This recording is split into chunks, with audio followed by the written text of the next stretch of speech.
Amidst the shouts of battle, the goblins launched their attack.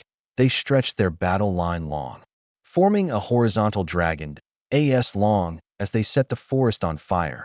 Their mission would be complete, and the great fire would wipe out those damn spiders. As they got closer and closer to the dense forest, the goblins roared with frenzied excitement.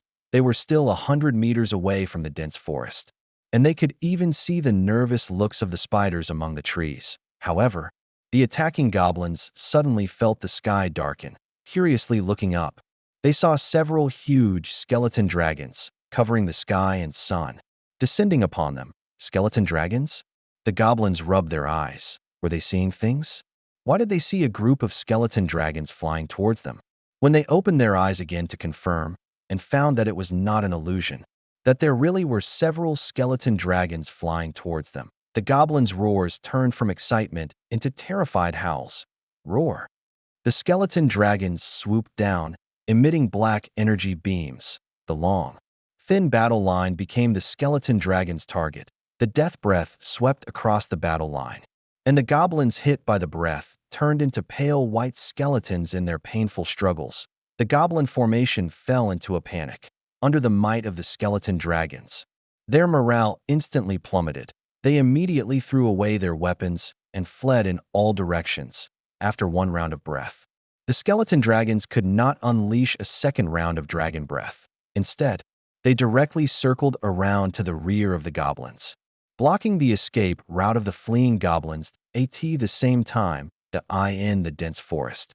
Domina also received the command transmitted by the skeleton sparrows. She immediately led her subordinates out of the forest. They slaughtered the goblins who had already routed and fled. At the rear of the goblins, the 4 goblins carrying the sedan chair were already trembling in their legs, and the goblin chief fell directly from the sedan chair. He scrambled to his feet, turned around, and fled directly towards the rear. He didn't know why skeleton dragons appeared here, and he didn't have time to think about the question. The only thing he wanted now was to escape, to run as far as possible. But the next second, skeleton dragons landed from the sky, and tall skeleton warriors jumped down from them. They directly blocked the goblins' retreat. In front were the spider-transformed sprites charging over, and behind were the undead. The goblins were completely trapped in the middle. The battle ended. On the field, only 200 to 300 goblins remained.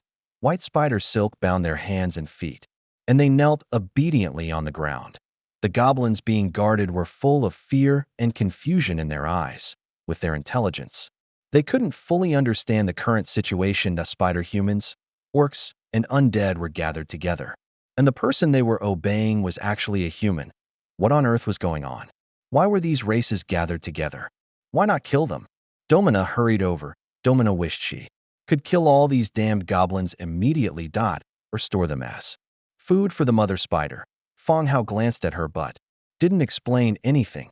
His gaze fell on a goblin in the middle, wearing a pair of blue jeans and a gold watch on its wrist.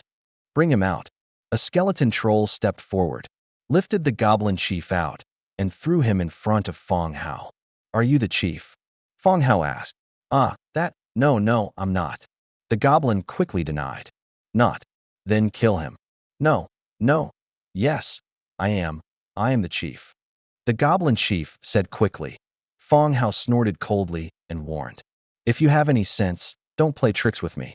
Otherwise, you should be very clear about the consequences. The goblin swallowed and nodded. Clear. How many people are left in your camp? Over 100 people. This time, the goblin answered quickly. You're lying. No, it's true. This time, to deal with the spiders, we brought almost everyone out, leaving only a small number of people to guard the camp. The goblin said quickly. It was afraid that Fang Hao wouldn't listen to its explanation and would kill it directly. Or hand it over to those spiders directly, in which case its death would be even more miserable. Fang Hao nodded. It didn't seem like it was lying. Where did you get the pants and watch? Fang Hao's gaze fell on the watch on its wrist. The gold metal watchband should have been quite valuable in the original society. The goblin looked down at its pants, wiped the sweat from its forehead, and said, From a human. I stole them. Where's the person? Are you asking? That human? The goblin's eyes darted around, and it replied, "No, I don't know." He ran away. Fang Hao didn't continue to ask. Even the pants were stolen. The possibility of the human escaping was not high, given the goblin's way of doing things. The outcome would likely not be good.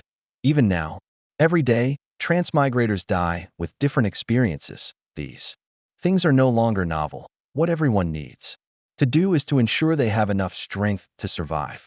I need you to persuade the remaining goblins to surrender. Can you do that? Fang Hao continued to ask. The human asked calmly. But the goblin felt a chilling cold. Just now, when he mentioned that it had stolen human items, it clearly felt that this human was considering killing it. Yes, yes, definitely yes. The goblin nodded quickly, kneeling on the ground and kowtowing loudly. Fang Hao nodded and called out softly, "Domina, my lord." Domina stepped forward, her tone still calm, but she knew to use a respectful title. "Guard these goblins. I want them alive, understand?" Fang Hao reminded her. Domina's eyes narrowed slightly, her expression a little hesitant. "Do you understand?" "Understood, my lord. They will not be in any danger." "Good." Fang Hao nodded, stood up from the stone seat. "Take it, and go to the goblin camp." Several people boarded the skeleton dragon, and the skeleton troll carried the trembling goblin chief. The skeleton dragon soared into the sky and flew towards the direction of the goblin camp. 5 minutes later, they arrived above the goblin camp. A concentration camp cobbled together like a refugee camp's shacks. Even so simple, the scale was not small. It did fit the number of over 1,000 goblins. The skeleton dragon landed in front of the camp. The goblin chief shouted loudly, "Open the gate quickly, we have guests." The gate inside the camp opened, and the goblins on duty poked their heads out, confused, looking at the tall undead next to the chief. Didn't the chief take people to clear out the spiders? Why did he bring back so many undead? "My lord, please." The goblin chief said fawningly. He looked like a loyal lackey. "Have all your people come out and gather outside the gate." Fang Hao said, Oh. The goblin chief began to call for all his tribesmen to come out. Soon, the goblins on duty gathered outside the gate, bound tightly, and were guarded. "Anya, take people to search inside, and take away all valuable items." Fang Hao said. The goblin camp was like a refugee camp. It was estimated that there wouldn't be many valuable things. "Yay!" Anya cheered and rushed in with Lolly. The skeleton trolls began to push down the shacks inside the camp. Leather and metal were carried out, as well as various materials that had been searched for, piled up outside the gate. And Anya and Lolly carried out a silver treasure chest. They threw it at Fang Hao's feet and ran back into the camp to continue searching. Fang Hao opened it directly. Obtained black iron bone chopper blueprint, black iron cage blueprint, beast tooth stone 18, war coin 75, black iron cleaver, wood 2, iron 1, cast iron block 1. Description: a sharp kitchen tool that can effortlessly chop through bones. It seems this cleaver is just a kitchen knife. Thinking about it, that makes sense. If the kobolds could produce combat weapons, some of them wouldn't have been using wooden clubs in the recent fight. Even kitchen knives, these guys probably can't mass produce them. Of course, kitchen tools are also quite good. Fang Hao is currently developing the catering industry, and a cleaver perfectly meets the needs of the back kitchen. Once made, they can be given to ear and used in the various shops. Continue to look at the second blueprint. Black iron cage, iron 12, metal parts 8. Description: a black iron cage used to imprison criminals or prey. The black iron cage doesn't need much introduction. It's just a regular metal cage. Slave traders use this kind to hold slaves, although not particularly useful. It's better than nothing.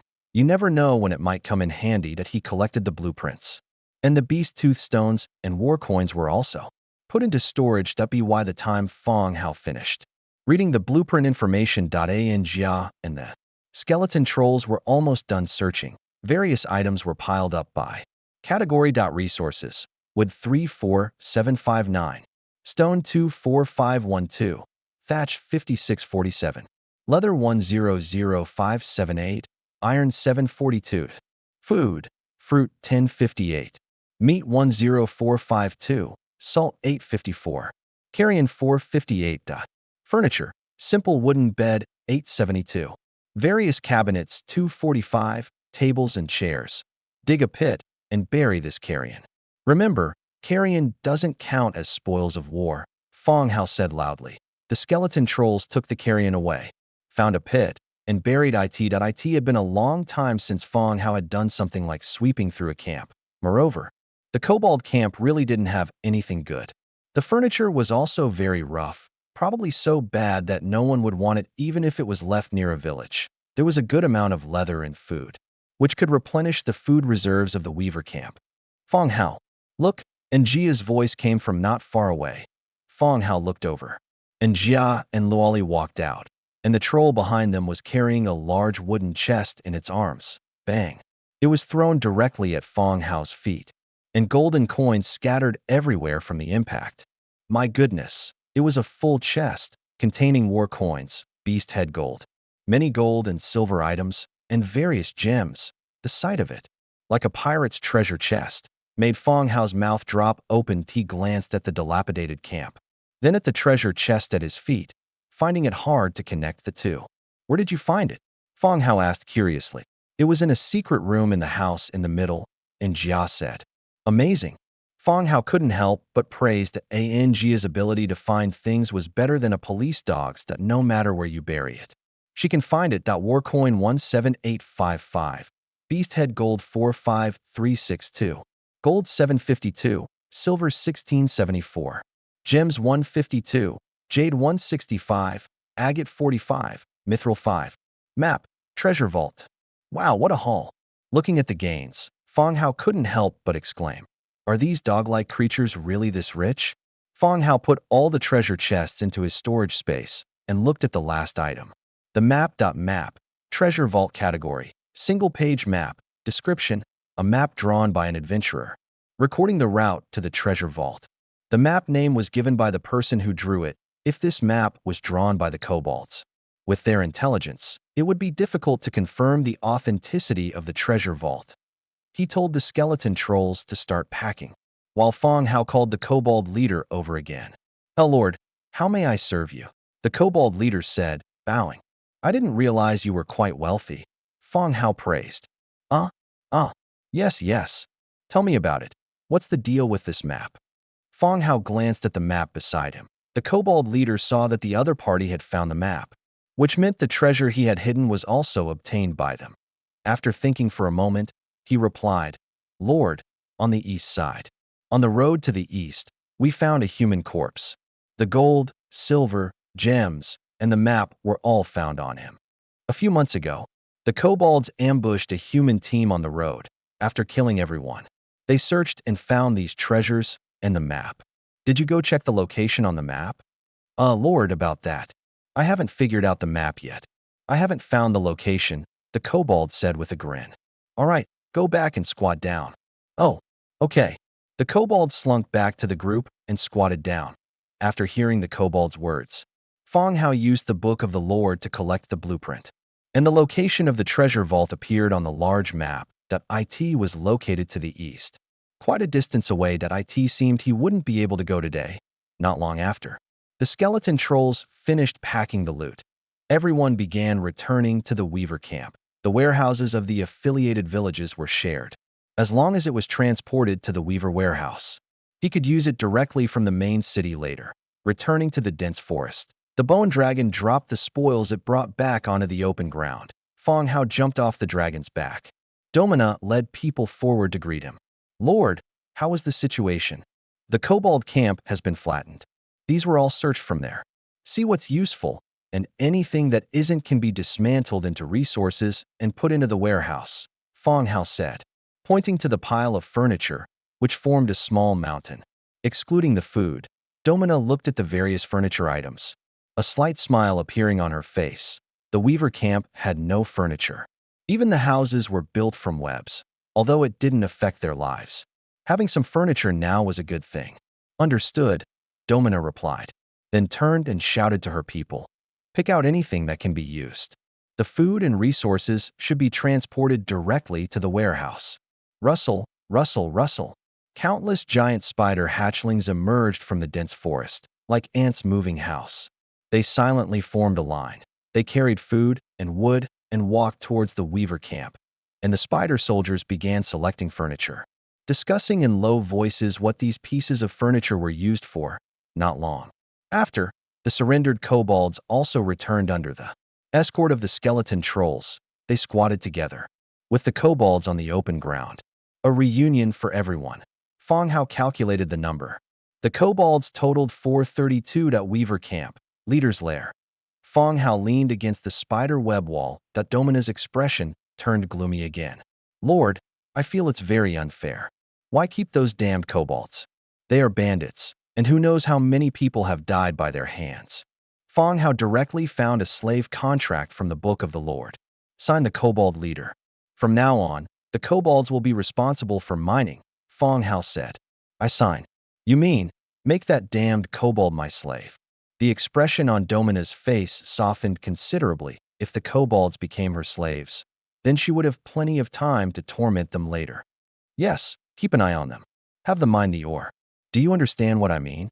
Fang Hao looked directly into Domina's eyes. This wasn't Fang Hao's first contact with kobolds. He had a certain understanding of these guys' personalities. If Fang Hao signed a contract with the kobold leader and gave the kobolds equal status with Domina, many problems would arise later. It was better to just let Domina directly manage the kobolds and keep these restless guys in check. Understood. Lord, I will do well. Domina nodded readily. Soon after, the Knoll leader was brought in. Domina took out a slave scroll and signed a slave contract with him. The power of the contract bound the two together. Domina's stern face softened, and the Knoll leader became more docile and honest. He quietly knelt to the side, not saying a word. All right, I'll take you two to the mine to take a look, Fang Hao said. Walking out of the lair first, Domina and the Knoll silently followed behind. The bone dragon landed in front of the mine. Even though Domina had 8 legs, she stumbled and trembled when dismounting from the dragon's back. It took her a while to recover before she could stand up properly. This is the mine I was talking about. From now on, you two will be responsible for mining it, maintaining the progress and output, Fang Hao said, pointing ahead. Even though the mine entrance was blocked by rocks, the traces of the opening were still visible. Personnel deployment is not a problem, but we are still lacking mining tools, Domina said with a frown. The spiders are not skilled at making tools, and the gnolls are even less so. Crouching to the side, he still hadn't recovered from the after effects of being high up on the bone dragon. Don't worry about the tools. I will prepare them for you. Once this place is built up, you can start mining. Okay, I have no more questions, Domina nodded. The plan they discussed was very simple. The mithril mine would be developed.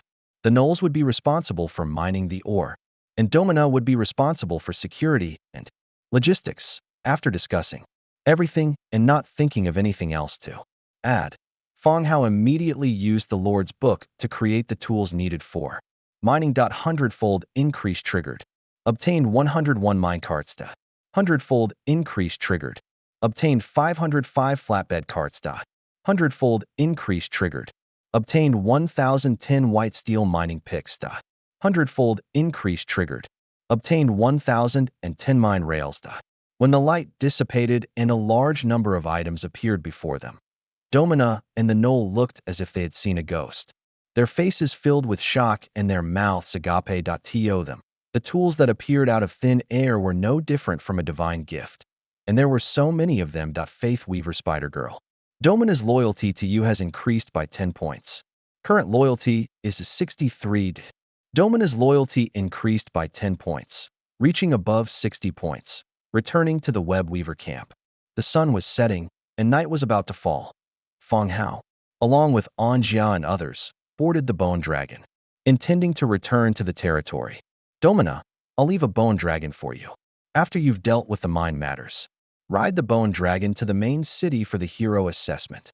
Even though Domina was still a bit cold towards him, the contract relationship still existed, and Domina could officially become a hero. It would also be beneficial for the territory in guarding the mine.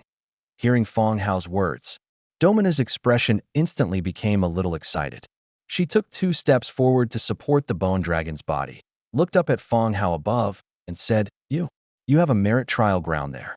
Advancing to hero status had always been a concern for Domina. The prolonged battle with the gnolls this time was also due to transporting money to the York City. Now that she knew Fang Hao had a merit trial ground, she was instantly a little excited.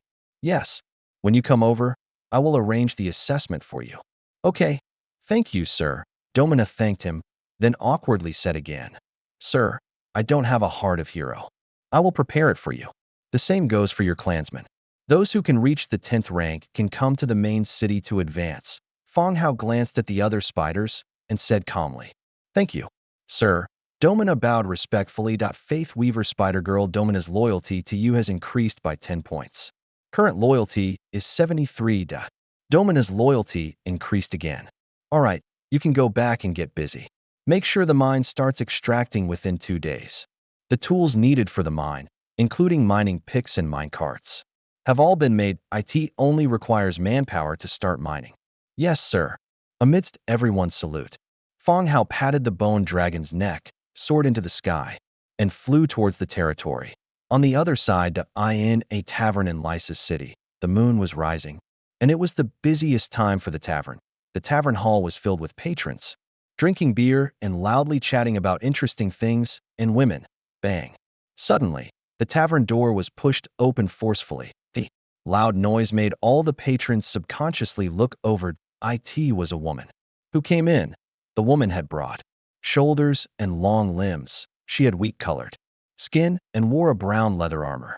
Upon entering so suddenly, people initially thought the woman wasn't wearing any clothes. The patrons greedily scanned the woman's chest and the lower abdomen exposed by the leather armor.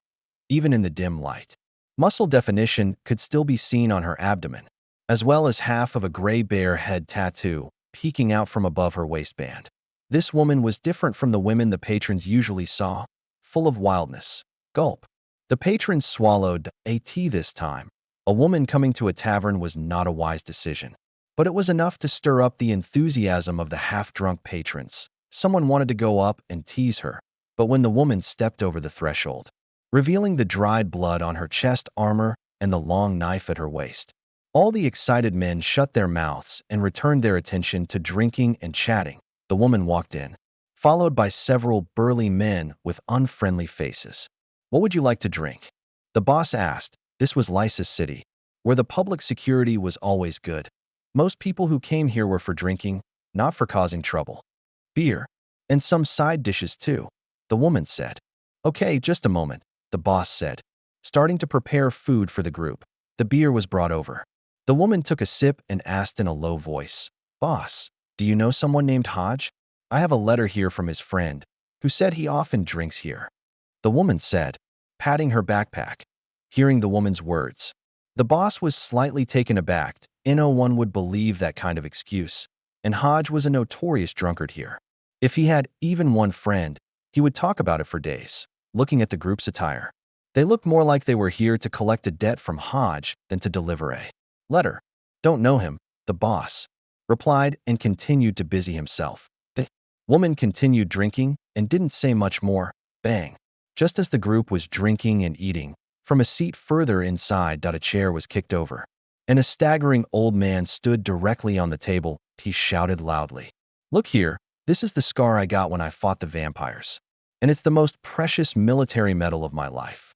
The table wobbled, and the old man stumbled, almost falling off. Hodge, you've had enough to drink today, go home, a nearby patron advised. What for? Hodge pushed away the person who was helping him and continued. Is there anyone else willing to buy a drink for a human hero, a great vampire hunter? The patrons nearby ignored him. No one was willing to pay for his drinks anymore. Give him a drink, put it on my tab. Suddenly, the woman at the counter spoke. The woman's words attracted everyone's attention in the tavern. The tavern owner also shook his head helplessly. It seems what was coming has arrived. Old Hodge heard the woman's words and stumbled over. He sized up the woman in her group, then naturally sat down on a nearby chair. Last time, yes, last time, in this very spot, a young man with a fresh face, he admired my experiences greatly and bought me several drinks. Are you Hodge? The woman asked directly. Hick, everyone here knows me. Hodge, the human hero.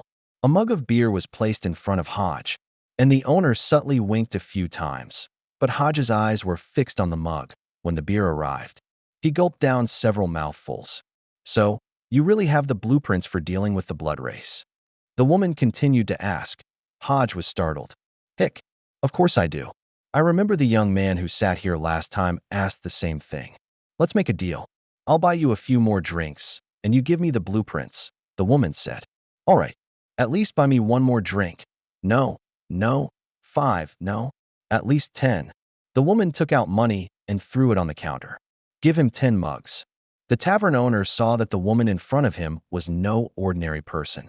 Her attire and demeanor didn't look like a mercenary's. She looked more like a bandit from the woods.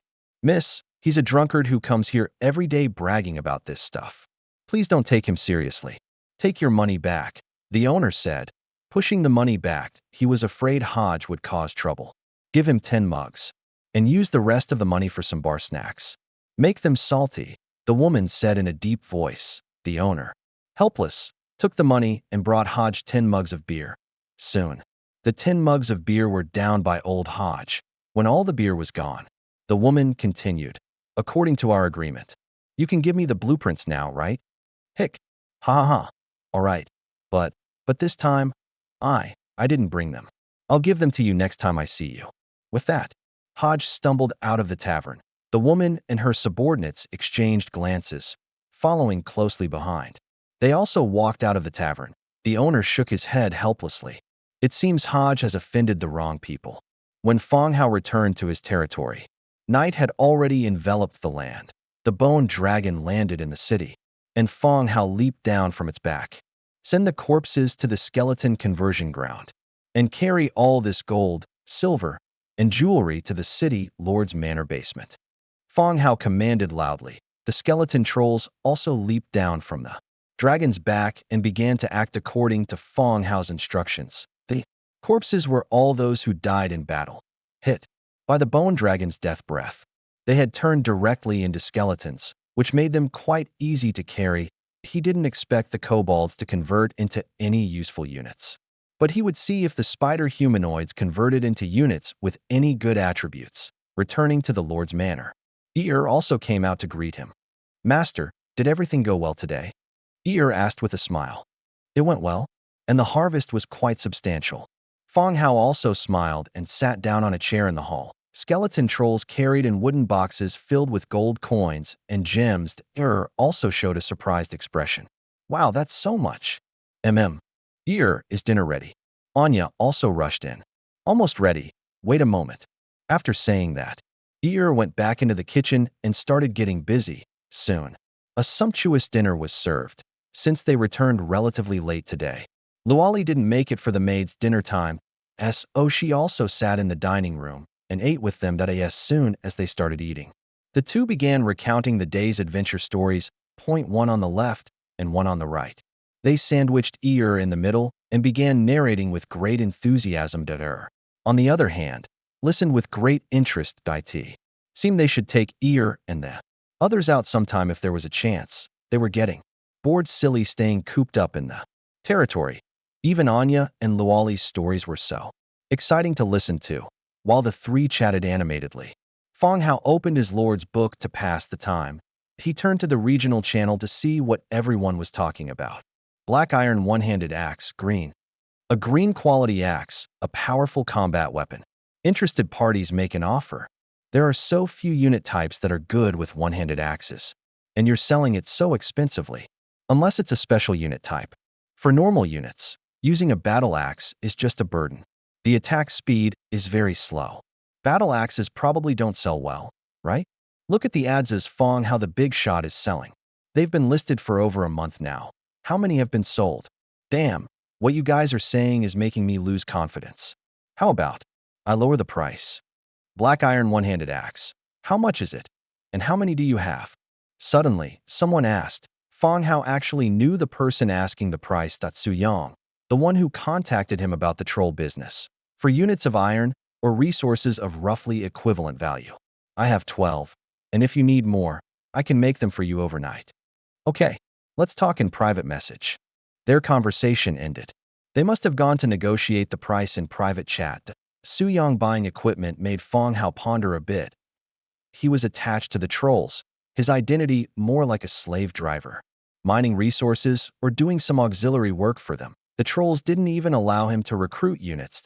Su-Yang buying one-handed axes now. Besides buying for the trolls, there might be another possibility that a one-handed axe is very similar to a logging axe used for gathering resources. So it's possible he's using the similar appearance to secretly store some combat weapons, if it was the second possibility. Something might have changed with the trolls. Or the trolls' power was declining, giving Su-Yang a chance to fight back. While Fang Hao was thinking, the channel chat continued. Yesterday, I cooperated with an NPC to clear out a bandit hideout and got some equipment. It's now listed for sale. Brothers who need it can take a look. The price is very favorable. Wow, a big shot. You're already clearing out bandits. The bandits outside my territory still come down the mountain to collect protection fees. I also attacked in cooperation with the natives. I couldn't defeat them on my own. The others continued chatting, and Fang Hao closed his lord's book. After dinner, Fang Hao comfortably soaked in the hot spring. The effect of the spring of rejuvenation washed away his fatigue. When he returned to his room, he would be able to get a good night's sleep. Leaning against the corner of the pool, he rested his head on the edge and closed his eyes to relax. The sound of the door opening echoed. Light footsteps approached him. Fang Hao opened his eyes and saw the fox girl Xiaobai walking in, carrying a fruit platter. She sat down by the edge of the pool and gently let Fang Hao rest his head on her lap. With slender fingers, she picked up a piece of fruit and put it into Fang Hao's mouth. She said softly, "Master, I wanted to ask about the hot pot restaurant plan so I can prepare." The hot pot restaurant in Pearl City had been closed for several days, and she had also learned that the landlady of the tavern opposite the restaurant had joined the territory, and she had already led a team to manage Lisitha's shop. This suddenly made Xiaobai feel a sense of urgency. Fang Hao closed his eyes, resting on her soft lap, thought for a moment, and said, "You can return to Pearl City tomorrow. I will arrange accommodation for you in the city then and improve your living environment." Cyril and the city's noble followers, after consuming the holy blood provided by Fielding, were all killed by Fang Hao. After their deaths, they left behind many properties, over which Fang Hao had the right of disposal. This was also a good opportunity to arrange accommodation for Xiaobai and the others to avoid them always living in the shop. "Oh, thank you, master." A look of joy appeared on Xiaobai's face, and she picked up another piece of fruit and put it into Fang Hao's mouth. It seemed Fang Hao didn't intend for someone else to replace her. He just had subsequent arrangements. Pearl is still too small. We'll resume operations first. Later, I plan to open shops in various orc cities, and I'll need you to handle that, Fang Hao said while chewing. After Fang Hao integrated the orc territories, they were no longer so chaotic. Fang Hao planned to open hot pot restaurants in cities with large population movements, such as Manhwa Market and Coldwind City. Of course, this was just a preliminary idea. As for whether the orcs could accept the taste of hot pot, it still needed market verification. Anyway, Anya, and the fox girls and rabbit girls all liked eating it quite a bit. "Yes, master, I will work hard," Xiaobai said happily, promising loudly. The master still valued her greatly, and the future business would also be entrusted to her. Xiaobai, like a thief, quietly glanced around, then looked at Fang Hao, who was resting with his eyes closed, with a slightly red face. She pulled off her upper clothing, leaned forward, and brought her chest closer to him. Fang Hao, thinking it was the fruit being offered, held it in his mouth. The soft flesh surrounded his mouth, causing Fang Hao, who had been resting with his eyes closed, to suddenly open them. Xiaobai looked at him with a face full of tenderness, but with a hint of a mischievous smile in her eyes. "Master, is it delicious?" "Alas, is it any wonder about King Zhou?" The next day, early morning, Fang Hao woke up from his sleep and glanced at Xiaobai, who was still sleeping soundly beside him. He gently moved the leg draped across his waist. He lightly patted her perky bottom, causing the sleeping Xiaobai to slightly open her eyes. Time to get up. We're going to Pearl City today." Perhaps it was due to closing the shop and resting in the territory for several days, but Xiaobai actually woke up later than Fang Hao. "Oh, right." Xiaobai instantly became sober. Yesterday, she had proactively sought out Fang Hao to ask when the shop would reopen, but today, She had slept even more soundly than her master. She turned over and sat up, helped Fang Hao get dressed, and then put on her own coat. Opening the door, she peeked out cautiously to confirm no one was there, then quickly ran out. Fang Hao stretched lazily. After a simple wash-up, he also left the room and went downstairs that was preparing breakfast. And she showed no awkwardness toward Xiao Bai, who had just run down from upstairs. "Good morning, master," greeted with a smile. Fang Hao yawned and smiled slightly at sweet smile. After thinking for a moment, he said, let's keep breakfast simple. Notify the maids that everyone has the day off today. I'm taking you all to Pearl City to look around and buy some things you like." Pearl City had already become a subsidiary. City of Fang Hao.it was a good opportunity to take the maids out for a stroll and relax. Staying cooped up in the territory all day, surrounded by undead creatures, might lead to psychological issues. What if they gradually became abnormal? Really? Can we all go? Before could answer, two rabbit maids who were cleaning nearby exclaimed in surprise. They were very excited that Fang Hao was taking them out to play. "You can all go, but don't run around when we get there. If you get lost, there's nowhere to find you," Fang Hao said with a smile. "Yay, thank you, master." The maids cheered. De also smiled slightly and said to the maids, "All right, you don't need to clean here anymore. Go spread the word and tell everyone to get ready. We'll leave after master finishes breakfast." "Okay." The maids cheered and rushed out of the Lord's mansion. After breakfast, Fang Hao directly produced 101 merchant carriages. Xiao Bai directed the skeletons to move the seasonings from the warehouse and the hot pot restaurant's utensils onto the carriages, under organization. The other maids also put on their best clothes. Waiting to go to Pearl City together, Fang Hao stood aside, watching Anya, and the others chat. Not long after, Xiao Bai's side was also ready. All the items that needed to be brought were loaded onto the carriages. She quickly walked over and said softly, "Master, Sister I'm ready here. We can depart." "Okay, get on the carriages," Fang Hao called out, and all the maids boarded the carriages. The convoy then drove out of the territory towards Pearl City. 2 hours later, the convoy arrived at Pearl City. The sudden appearance of a group of cute, fair-skinned rabbit and fox maids in the city caused quite a stir. The maids, surrounded by excitedly strolled through the streets. The roadsides were also filled with residents watching these vibrant beastkin women. For a time, the maids were shopping in the front, followed by many people watching the excitement. Inside the Pearl City Lord's mansion, Fang Hao sat on a wooden chair carved with exquisite patterns, with Anya sitting beside him. Across from them was the current city lord, Tavik, who was formerly a relatively famous cloth merchant in the city. "My lord, the city has returned to normal now. The news of me taking over as city lord has already been sent to the Federal Council. It shouldn't be long before we receive a reply," Tavik said. His lifelong wish was to expand the cloth business passed down from his family. However, he never expected Fang Hao to directly place him in the position of city lord. Changing from running a cloth business to managing a city.as, he learned more about Fang Hao. Tavik grew increasingly awestruck. He was certain that Fang Hao possessed 3 powerful armies: human, beastkin, and undead. The villagers who returned from the blood race even mentioned that among the troops who rescued them were a large number of dragon-type units. All this information made Tavik tremble while also feeling fortunate to have befriended Fang Hao. "It's good as long as everything goes smoothly. I have already arranged for the army to launch an attack on the glorious Moon Highlands. You should strengthen the city defense to prevent the blood race from retaliating fiercely and carrying out revenge here." Fang Hao picked up the fruit wine on the table and took a sip.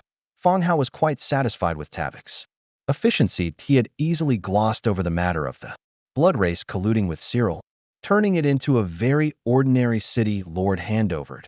He had also gained the trust of the other nobles in the city, who supported him becoming the city lord. "Okay, I will arrange it immediately and increase the number of city defense personnel," Tavik said. After speaking, he slightly waved his hand behind him, and a servant brought a small sand table. The sand table was small, simply depicting the streets and building locations within Pearl City. That it wasn't the type that could be recorded by the Lord's book, but it clearly showed the location of each building. Tavik continued. My lord, these are the 12 empty mansions in the city. Do you have any arrangements for them? The mansions came from the houses left empty after Fang Hao killed Cyril's followers. They were all nobles in the city, so their houses were naturally much better. Calling them mansions was not an exaggeration. This one looks pretty good. Fang Hao pointed to a house near the city lord's mansion on the sand table. This house had a courtyard and ample rooms, which could accommodate the maids. My lord has good taste. This house was previously the residence of the Minister of Internal Affairs, and it is now empty. Tavik complimented from the side, and no wonder the house was so big. It turned out to be the Minister of Internal Affairs. All right, I'll take this one. You can sell the rest directly, Fang Hao said. Understood, my lord. After getting the keys to the house, Fang Hao and Tavik chatted for a while, longer before he left the lord's mansion. Leaving the city lord's mansion, Fang Hao came to the scoop-it-up shop and picked up Xiao Bai. The three of them went together to the newly acquired house. Passing through streets, they arrived at the wealthy area. The streets here were cleaner, and the people's clothing was much more luxurious. Arriving at the former mansion of the Minister of Internal Affairs, standing in front of the gate. Looking at the tall courtyard door, Xiao Bai's mouth widened. She knew Fang Hao was arranging accommodation for them, but she never expected it to be such a good place. This was not just an ordinary wealthy area. It was even located in the power center of Pearl City. Walking a little further inside would lead to the city lord's mansion. And master, this is for us to live in. Xiao Bai exclaimed in surprise.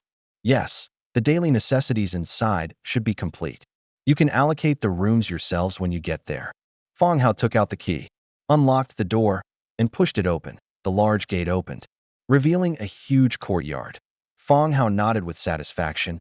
It was indeed good. Of course, it couldn't compare to his own lord's mansion. Entering the house, Fang Hao followed the stairs and inspected it. The furniture inside the house was still there.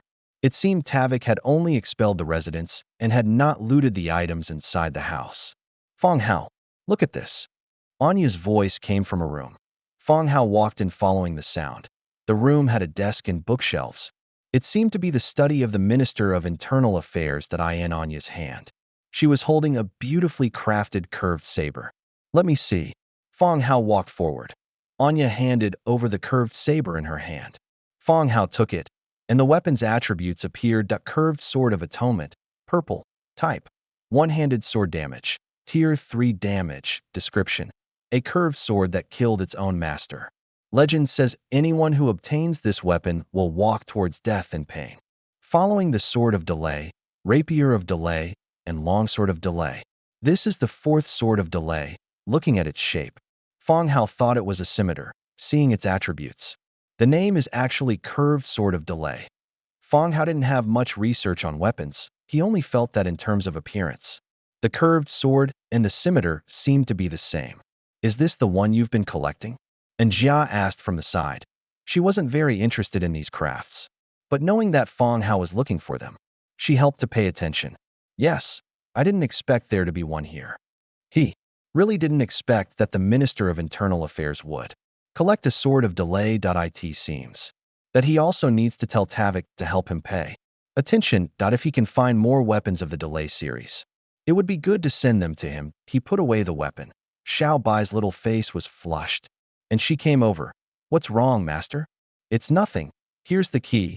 You can live here from now on, Fang Hao said, throwing the key to Xiao Bai. Thank you, master. Around 3 or 4 in the afternoon, Fang Hao took the maids and began to return. Along the way, the maids were still excited, discussing shopping in Pearl City, sharing the items they bought in the city, big bags and small packages. Looking like a wild consumption. It is estimated that the shops in Pearl City were also confused, wondering where such a group of rich women came from, who were not very knowledgeable but very rich. The carriage drove into the city. It clapped her hands gently and said, "Okay, everyone should rest well tonight, and we have to go back to work tomorrow." The maids all stood still and replied softly, "Yes, sister ear." When Fang Hao returned to the lord's mansion, his footsteps paused slightly. He saw a tall skeleton ogre standing in front of the lord's mansion. His body was taller than ordinary ogres, and his arms were slender. Giant wall, blue tier 7 hero, as expected. It was a hero made by Nelson, and another one came out at that time. They fought against the Bloody Mountains and the Cold Wind Mountains at the same time, and brought back 3 hero corpses, 1 ogre and 2 orcs. The one in front of him was the second one made by Nelson, a skeleton ogre hero. Greetings, Lord, I am willing to serve you. The skeleton hero knelt on one knee and lowered his head, even kneeling on one knee. He was about the same height as Fang Hao, called Giant Wall. It should be related to his height. Get up, welcome to join us, Giant Wall. Fang Hao said. Thank you, Lord. Well, go to the warehouse to retrieve your previous equipment, and then go to the barracks. You will lead the skeleton ogres. Yes, Lord. Giant Wall nodded and walked towards the warehouse. After Giant Wall left, Fang Hao opened the Lord's book and confirmed his loyalty that the undead Giant Wall's loyalty to you has reached 100. Your subordinate Giant Wall's loyalty to you has reached 100 points and will not be affected by any negative emotions such as dissension, betrayal, etc. The loyalty was still 100 points. Full-level loyalty as soon as he came out. Continue to check Giant Wall's attributes. Giant Wall, Blue Tier 7 Hero, Camp, Undead Template, Blue. Race characteristics, Undead, Hollow Skeleton. Weakness to Light. Legion Talent, Iron Wall, Infantry Commander. Ogre Shield Formation. Skills, Fleshless Body, Multiple Attacks, Giant Club. Throwing Stones and Axes. Inherent Abilities, Intermediate Combat Mastery. Advanced Defense Mastery, Advanced Blunt Weapon Mastery. Advanced Shield Mastery. Iron Wall. The defense of the army led by this unit plus 15%, Infantry Commander, when this unit leads infantry units. All attributes plus 5%. Ogre Shield Formation, when this unit leads ogre-shaped, including ogres, transformed ogres, skeleton ogres, units. The Legion gains additional shield mastery. And defense plus 5%. Throwing Stones and Axes, when the ranged weapon is a stone or axe. Distance plus 10%. Hit plus 9%, stones add additional blunt damage. And flying axes deal plus 5% damage to inanimate defensive equipment. Description: a product of the immortal corpse which, not recognized by the undead god. This hero cannot be upgraded or advanced. Mediocre, the attributes are not very bright. It is considered an advanced version of the skeleton ogre. The most useful thing is the hero's legion skills, which increase the corresponding attributes when leading the army, especially. There is a skill called Ogre Shield Formation. The ogre units led by him can directly equip shields and form a shield formation. Entering the Lord's mansion, he sat down on a chair. He was a little thirsty and subconsciously glanced at the empty hall. Then he remembered that he had given the maids a holiday. Even Ear was outside with the other maids, sharing the items she bought today. He picked up a water glass and went to the wine cellar to get a glass of fruit wine. When he came back, he found that the tailor Sawyer was already waiting in the hall. On the table, next to Sawyer, was a piece of black silky cloth. Lord. Sawyer stood up and saluted slightly. Sawyer, why are you free to come here today? Fang Hao sat down aside and asked with a smile. Lord, this is the newly made Nightfall silk. I brought it over to show you. Sawyer held up the black silk and sent it to Fang Hao. Fang Hao took it, and a burst of silkiness came into his hands. Nightfall silk was not inferior to Tavik's treasure. Holy snow silk, that kind of delicate and smooth feeling, when touched, can be felt very comfortable.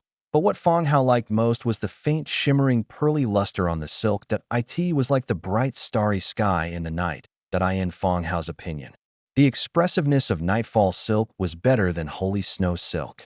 It's very beautiful, Fang Hao praised. It is indeed very beautiful. The production of Nightfall silk will play a great role in your next plan to open a store. Sawyer said. Fang Hao had mentioned to him about opening a cloth shop. Making dresses for the city lord's wife in Lizi's city was also a prelude to opening the cloth shop. Indeed. Sawyer, please arrange for people to mass produce it. The newly made Nightfall silk should be used to make a set of black stockings first, and the size should be based on Mrs. Rebecca's set. Fang Hao thought for a while and said, such good silk to make stockings. Make a set first and make other things after mass production. Sawyer nodded and didn't say much, although he couldn't understand the function of stockings. In the set of dresses customized by Rebecca, the stockings did achieve a good effect. This also made him less obsessed in his concept of making clothes. Okay, I understand, Lord. I will arrange the work after I go back. If there are not enough people, I will need you to recruit some more people. Sawyer stood up and said softly. Okay.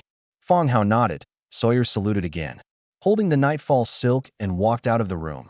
After dinner, after taking a simple hot spring bath, Fang Hao returned to his room to rest. The night was very quiet, and Fang Hao slept very deeply.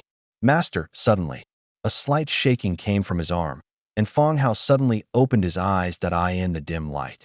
He saw a figure squatting by the bed. Fang Hao instantly woke up, and his chrysanthemum tightened slightly. Master, it's me, Ear said quickly. Phew.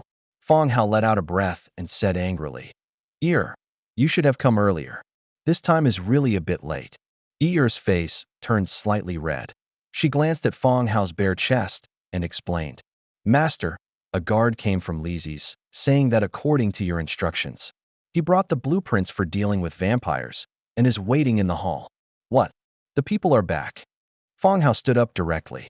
The night was deep. In the Lord's hall, a heavy sword infantryman sat, travel-worn and wearied, that moment.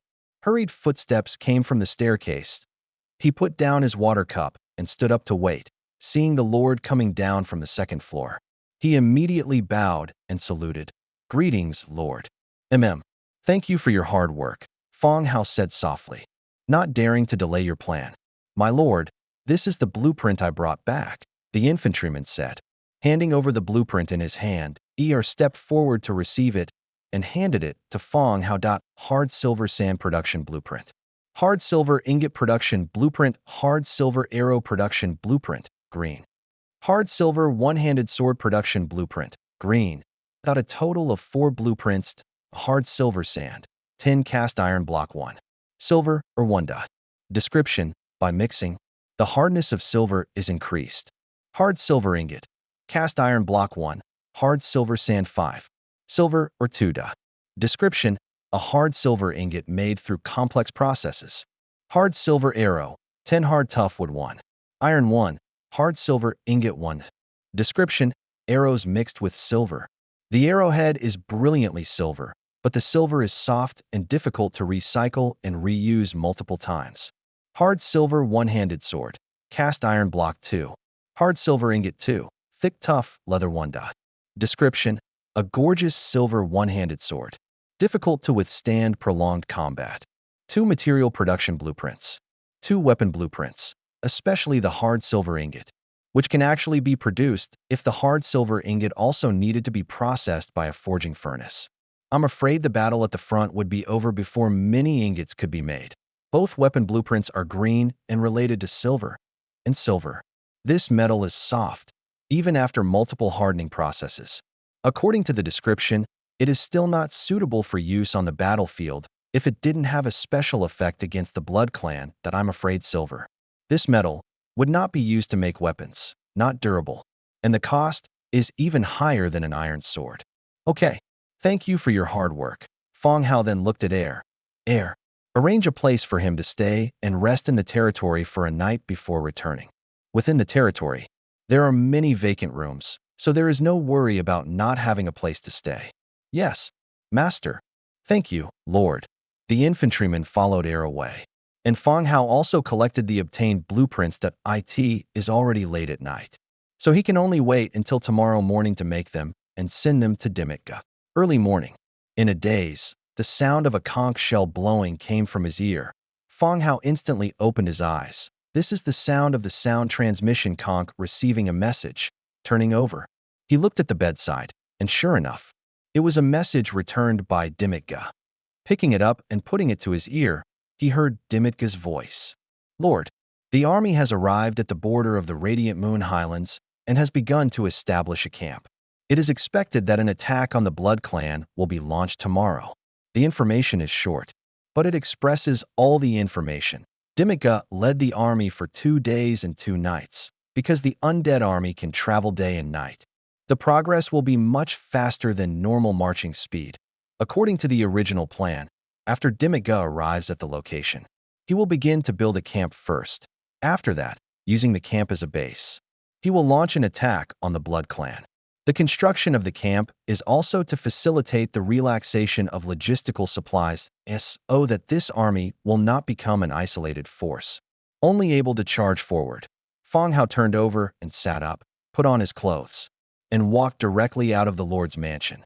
First floor lobby. The maids finished their holiday yesterday and began to resume work, but it can be seen that they are still in a good mood. Good morning, master. The maid smiled and saluted.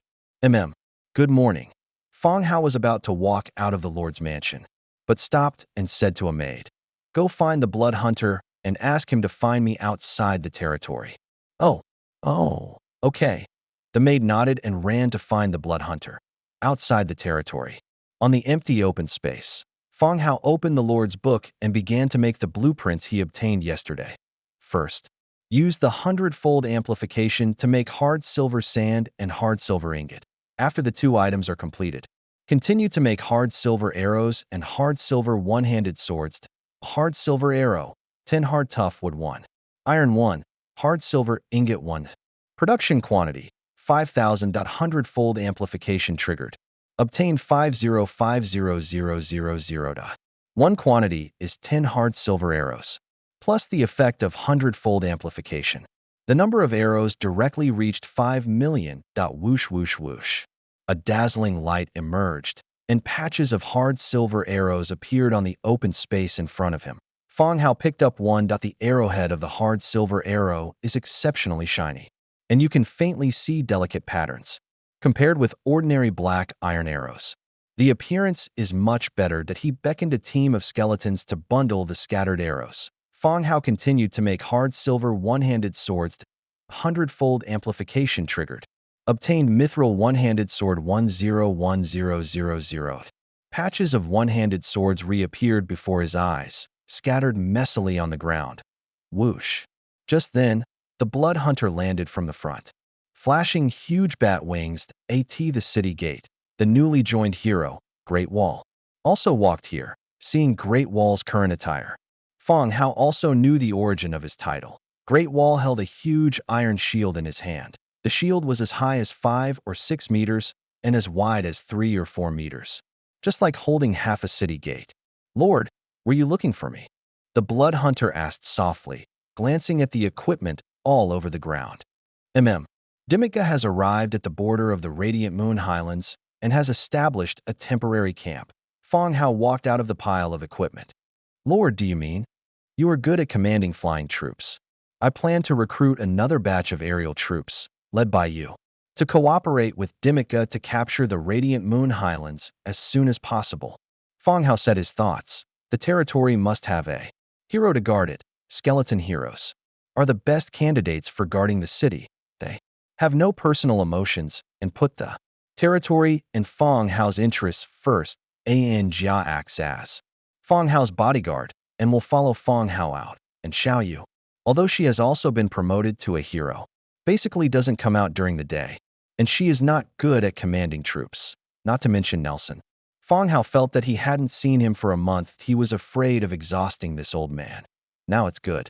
With the addition of Great Wall, the Blood Hunter can also go to support Dimika. One hero commanding so many troops will also have places that cannot be taken care of. "Okay, Lord, I understand. I will leave immediately after I am ready." The Blood Hunter immediately nodded in agreement. You command to sort out these arrows and one-handed swords, and take them all away at that time. I will go recruit some flying units. Fang Hao stepped over the arrows all over the ground and walked towards the territory. "Okay." The Blood Hunter began to command the skeletons to continue sorting out the equipment all over the ground. So much equipment will take a long time to sort out. Fang Hao returned to the territory and went directly to the skeleton transformation field. Currently, only 4 flying units have been unlocked in the transformation field. Skeleton Finch, Tier 1, Ostrich Beast, Tier 3, Skeleton Giant Bat, Tier 5, Bone Dragon, Tier 10.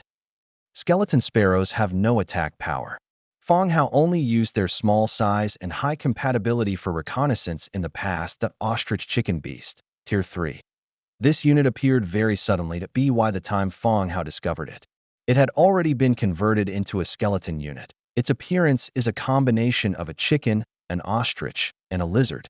Upon receiving the command to attack, it will frantically flap its wings and run over, pecking fiercely at the target. It has wings but cannot fly. Its only redeeming quality is its extremely fast running speed, allowing it to cover a great distance in the blink of an eye. Fang Hao thought for a long time about where he obtained this. Finally, combining the time and size, Fang Hao deduced that it was the food cooked in the Cyclops pot during the mountain bunker.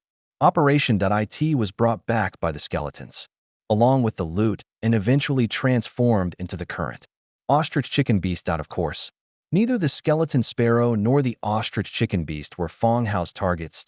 He only wanted to recruit skeleton giant bats. The bloodstone reserves in the warehouse were not much.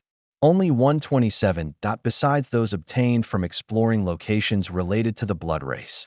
Some were also exchanged from the regional channel. Skeleton giant bat, wriggling ribs 3. Bloodstone 1. Recruitable quantity 127. Confirm recruitment.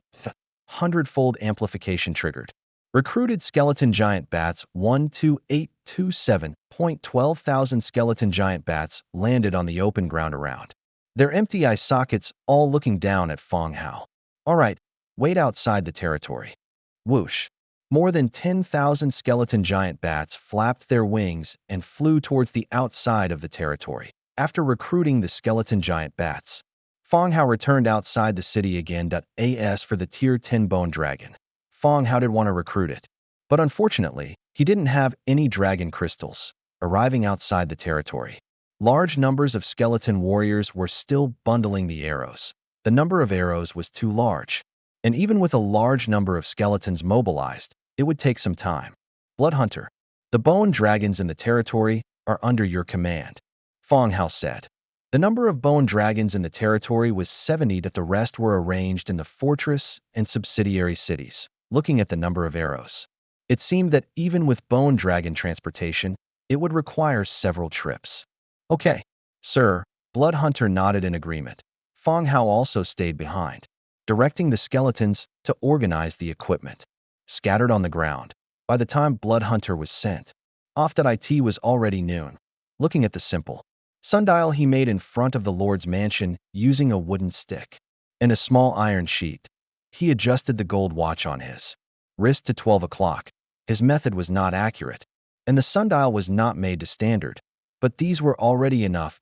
He also needed a rough time, and it was more for timing. After eating lunch, the maid prepared a fruit platter, and Fang Hao and and the others chatted while eating. This time, footsteps came from outside the door, and the skeleton merchant Duojin walked in. He bowed slightly. Good morning, Lord, Miss Miss Anjia. Although Duojin was a skeleton, his behavior was like a polite gentleman, greeting everyone present one by one. Immediately got up, smiled, and said hello, and took the other maids to attend to their own matters. Sit down, Duojin, Fang Hao said. Duojin did not sit down, but took out a blueprint and presented it to Fang Hao. Sir, someone has sold the order you placed last time. This is the construction blueprint for the tile kiln. Hearing Duojin's words, Fang Hao's heart was filled with joy. What was missing for the Lord's mansion to be upgraded to level 8 was tiles. As long as the tile kiln was built and tiles were produced, the Lord's mansion could be upgraded. Fang Hao took the blueprint and recorded it. How's your business lately? Fang Hao continued to ask. Duojin sat down on a chair beside him, his cane resting in front of him. Sir, business has been very good lately. Especially the demand for troll axes has been very large. We have sold 50,000 axes in the past 3 days. If you have time, you need to replenish the inventory. Hearing this, Fang Hao's brows furrowed slightly. The trolls were actually buying a large number of weapons in a short period of time. It seemed that there really were some problems over there. He still remembered Su Yang mentioning that the trolls were going to fight among themselves. And the day before yesterday, Su Yang was buying battle axes in the regional channel again. Now it seems that the probability of internal conflict in the troll area is higher at that time. He also needed to remind Blackthorn and Bloody Mountain Range to be careful. Okay, I will go back to the warehouse to replenish the inventory when I have time. You don't need to worry about this. Fang Hao nodded. Sir, if there is nothing else, I will go back first. Okay, you go and get busy. Duojin left, and Fang Hao also began to examine the tile kiln blueprint. Tile kiln, wood 2200, stone 1800, brick 800, iron 350, metal parts 120, red flame essence 1. Description: bricks and pottery can be fired within the building. The requirements for construction materials were not high, except for the red flame essence. The first four were common materials. He walked out of the Lord's mansion and headed to the production industrial area outside the territory. Wood processing plants, stone processing plants, and a leather tanning rack were built. Here, raw material production and processing were all concentrated here. Fang Hao selected a location and began construction. Points of light gradually formed the shape of a tile kiln. 20 minutes later, a tile kiln built with bricks appeared before his eyes. Tile kiln placement. Workers 0/3 raw materials. Clay production. Tiles, rough pottery cups, rough pottery jars, rough pottery bowls. Description: bricks and pottery can be fired within the building. Upgrade prerequisite. Level 10 Lord's Stone Castle upgrade required. Tough wood 3200.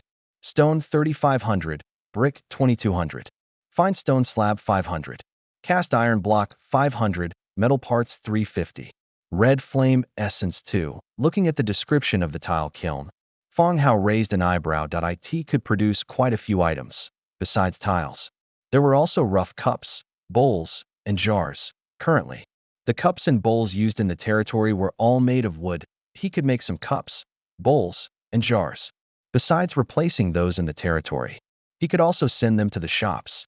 Thinking of this, Fang Hao built 4 more tile kilns that he arranged for labor skeletons to operate them. 4 of them produced tiles, while the other one produced utensils. In the afternoon, Fang Hao rode a bone dragon to the pigman village again and made white steel mining picks, mine tracks, and mine carts for the mine. He then went to the bloody fortress and told Black Thorn about the trolls. He told him to strengthen his defenses to prevent the trolls from causing trouble at this time. After finishing everything, the sky gradually began to darken. Again, he felt like he hadn't done much all day, but it was already this time. After a simple dinner, he went to the hot spring. In the hot spring, Fang Hao rested his head on Ear's round and delicate thighs, enjoying the fruits that were occasionally fed into his mouth. Today, Anjia and Luoli were playing outside, so there was no swimming competition. The two of them also had a rare moment of peace. Fang Hao yawned, checking the regional channel while enjoying Ear's massage. I have women in my territory, and the development is very smooth. It's just a matter of time. Is there something wrong with your body upstairs? Why is it just a matter of time? Can you take a picture when it's just a matter of time? Damn it, I'm so envious. There are 2 women among the refugees here, but unfortunately, they have husbands. As a lord, it should be fine to requisition your wife, right? Damn it, it seems like it's fine. Forest tricorn hat, green. A green leather head protection, suitable for archers. Those interested, name your price. I took a look. The hat upstairs is green. I bet you can't sell it. Green is originally clean. It's love that dirted it. Green was originally clean, but love dirted it. Damn, the guy upstairs is cultured. Forest triangle hat, green. Only 3 left. Interested parties buy quickly. Only 3 left. I bought it. But let me be clear, I'm buying it for my troops. Not for myself. Troops, I freaking thank you. Does anyone want this? It's quite beautiful Cormoran sterling silver dinner knife. The handle is fully carved with flowers, very exquisite. Exchange for 5 soul crystals. The guy upstairs is crazy. What's the use of this thing besides being good looking? You actually want to exchange it for 5 soul crystals. Collectibles, handicrafts, don't you understand? Soul crystals can recruit troops to save lives. What can your handicrafts do? Pedicure. I feel the same way.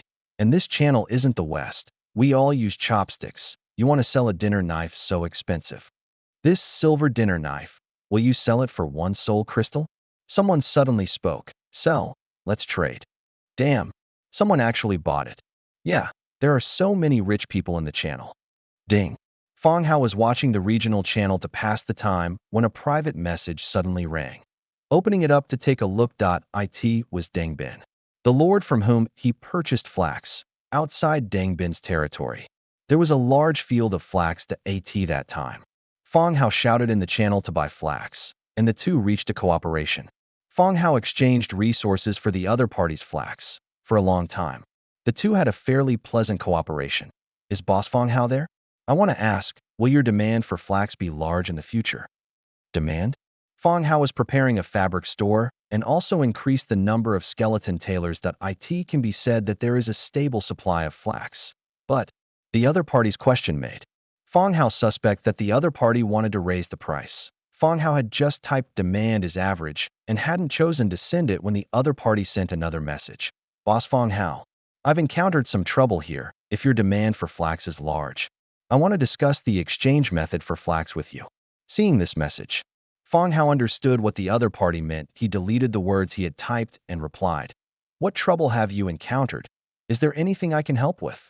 A group of bandits discovered my territory and have already engaged in several battles with them. I want to exchange flax with you for a batch of equipment. Dangbin's territory was in a good location. After conducting flax transactions with Fang Hao, his resources gradually became sufficient that if he lacked anything, he would use flax to exchange for equivalent items from Fang Hao. Sometimes, reselling it himself could earn even more, but recently, a large number of bandits came near the territory, and several conflicts occurred between the two sides, and many of his people died. Now the bandits have surrounded the city, and the villagers cannot collect resources. Everyone was trapped in the city, slowly consuming the food in the warehouse. After waiting for 2 days, the bandits still showed no sign of leaving. Dangbin gritted his teeth and decided to take a gamble that he had already purchased a large number of soul crystals in the channel that he expanded the number of troops to 500 after exchanging for another batch of equipment from Fang Hao. He would rush out and fight those people. If he won, he wouldn't lose anything. He could also try to occupy the bandits' camp. If he lost, he wouldn't survive, and the territory and equipment wouldn't matter. The ones in the channel won't work? Fang Hao asked. Fang Hao had listed tens of thousands of equipment in the regional channel, besides the ones that his own troops had eliminated. There were also the spoils of war that were repaired. Weren't these enough for him to use? Boss Fang Hao, this is what I want to say to you. I don't have many people, so I must have an advantage in equipment. So I want to use flax to exchange for 500 sets of high-quality equipment from you, and promise you that the price of flax exchange in the future will be half the original price. What do you think? Perhaps it was because of the number of chats. Dangbin sent a very long message this time, but it was also very clear the bandits had a large number of people, and if Dangbin wanted to win this victory, he had to have a certain advantage in equipment. Therefore, the white and green equipment sold in the channel could not meet his requirements. That's why he thought of this method to try his luck with Fang Hao. Fang Hao did not reply immediately. Equivalent exchange. And the future price of flax would be directly halved. For a long-term cooperation with Dangbin, Fang Hao could indeed accept it. And he didn't lack these hundreds of pieces of equipment, but Fang Hao couldn't confirm the truth of Dangbin's words. That it couldn't be ruled out that the other party didn't want to cooperate with him for some reason and fabricated a lie to scam him for a batch of equipment. I can accept the conditions, but how can I believe your words? Fang Hao said bluntly. The other party fell silent. After several minutes, the other party sent another message. Picture this as me. We are in the same area. We will eventually meet in the future. If I lie to you, you can kill me directly next time we meet. Fang Hao clicked on the picture. It was a photo taken by the Lord's book that a person was standing under the torch, with short linen short sleeves and colorful tattoos on the exposed left arm. Even if she dressed relatively neutrally, it could still be seen that she was a woman. It seemed that before the transmigration, she was also a character not to be trifled with. What equipment do you need? Say it in detail, so I can send it to you. The other party said that if she lied, he could kill her when they met. What else could he say? Okay. Thank you, boss. I will remember this kindness. 500 sets of armor, 300 spears, bows and arrows. As Dangbin spoke, Fang Hao also listed the equipment for designated transactions according to the other party's needs. The transaction was quickly completed, and Fang Hao also obtained a large amount of flax, according to the agreement. The price of Dangbin's flax sales in the future would also be reduced by 50%. If she could survive, it would be beneficial to Fang Hao. The next day, Fang Hao finished his morning exercise and saw that it was already past 8 o'clock. He went to the bedroom to drag Jia out of the bed, and went downstairs to eat. After eating breakfast, he took Jia to the Cold Wind Mountains. The Bone Dragon landed in Cold Wind City. Lord, the skeleton hero Skull Crusher and the orc shaman Clay came out to greet him. Well, Skull Crusher, take me to the various mines. Fang Hao was still sitting on the bone dragon's back. Fang Hao came to the Cold Wind Mountains today to replace some equipment for the various mines. In addition to the white steel mining picks, he also made mine rails and mine carts to improve the efficiency of the mines. Yes, Lord. Skull Crusher boarded the bone dragon and pointed to the location of a mine. The bone dragon soared into the sky and flew in the direction. He began to make mine rails and mine carts for each mine. On the other side, on the border of the Bright Moon Highlands, a huge camp newly built by the Undead. The 700,000 Undead army was ready, and orc messengers had also been inserted into the ranks. Commander Dimitka, the army is ready and can set off at any time. Bloodhunter landed next to Dimitka and said softly. Dimitka looked up at the sky and then at the dense fog in the Bright Moon Highlands. The Bright Moon Highlands were shrouded in clouds and mist all year round. Even during the day, the sunlight was dim under the cover of clouds and mist. Set off, Dimitka ordered. The signal flags were raised high, and the team began to set off, stepping into the clouds and mist. The road along the way was still relatively flat. The heavy clouds and mist made the environment somewhat humid. The tree trunks were covered with mushrooms and fungi, like tumors formed after illness. The rocks were also covered with green moss. As he went deeper, Dimitka also realized the current problem. The fog was heavy, and the deeper he went, the harder it was to tell the direction. He needed a guide familiar with the local terrain. Suddenly, the sound of branches and leaves shaking came from the bushes ahead. The next second, a figure jumped directly out of the bushes. Just as he stood firmly on his feet, he saw the Undead army staring at him in front. After standing still for 2 seconds, he turned his head and ran towards the rear. Catch him, Dimitka ordered indifferently. Whoosh! Bloodhunter spread his bat wings and instantly rushed out. He pressed the fleeing person to the ground, and the dagger directly pried open his mouth, checking the person's teeth. 2 hours ago, Bright Moon Highland. Burns Village No. 4. The management system of Bright Moon Highland is different from the outside world. Each blood race is responsible for their own village. The villagers in the village are more like slaves, raised by the blood race. Besides having to complete the assigned work, they also need to pay blood tax on time. If other blood races cross the border, snatch people, or collect blood tax across the border, it will also cause conflicts between them. Burns Village No. 4. It is the 4th village managed by the blood race. Burns, in a simple houses. Captain, this girl is dying. The pale-blooded man wearing a thick hood said. In front of the pale-blooded man lay a pale-faced, thin girl. She was already in a deep coma due to excessive blood loss, but the pale-blooded man was still drawing blood, and the bright red blood was poured into the container. The pale-blooded man called the captain looked up at the unconscious girl. He also looked at the side, where 2 shriveled corpses were placed. They were the girl's parents, who had also died from having their blood forcibly drained. The captain just looked at them and said flatly, "Since she's like this, just drain her to death. The castle is collecting corpses anyway, so we'll send her there then." "Okay, I'll listen to the captain," the pale-blooded man said, continuing to draw blood from the girl. Bang! Just then, the door was pushed open forcefully, and a young man pushed the door in. His gaze swept over the 2 corpses on the ground. Then it fell on the 2 pale-blooded men and the unconscious girl. "Kong Yong, are you tired of living? Don't you see we're working?" Pale-blooded people are the fangs of the blood race, and also the enforcers of Bright Moon Highland. Here, no one dares to provoke them. "Sir, if you keep drawing, she'll die. How much is missing? I'll make up for it." Kong Yong immediately rolled up his sleeves. "Get lost. It'll be your turn in a while."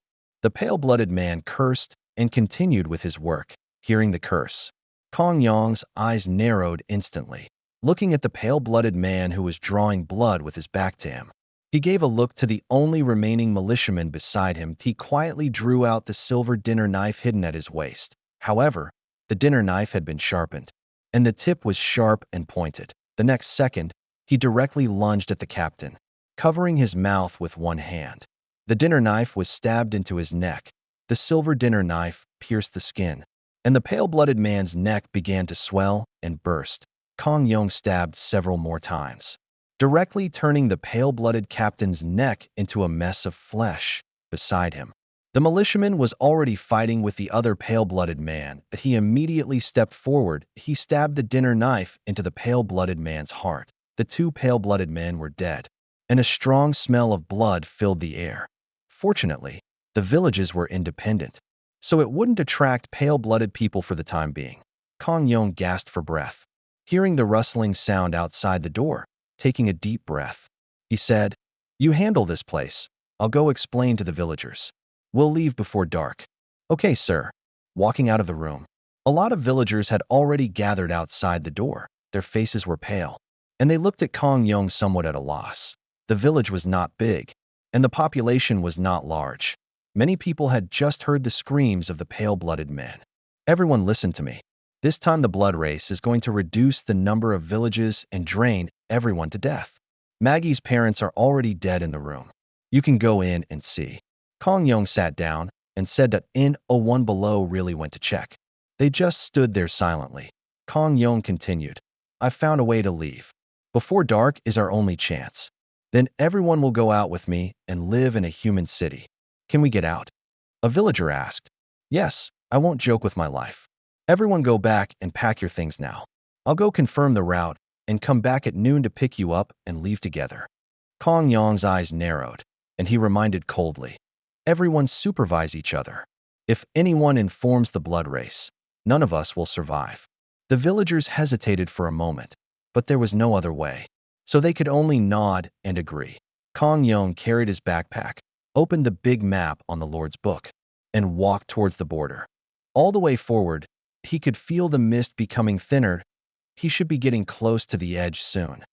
Thinking that he was finally leaving this ghost place, his steps became much lighter.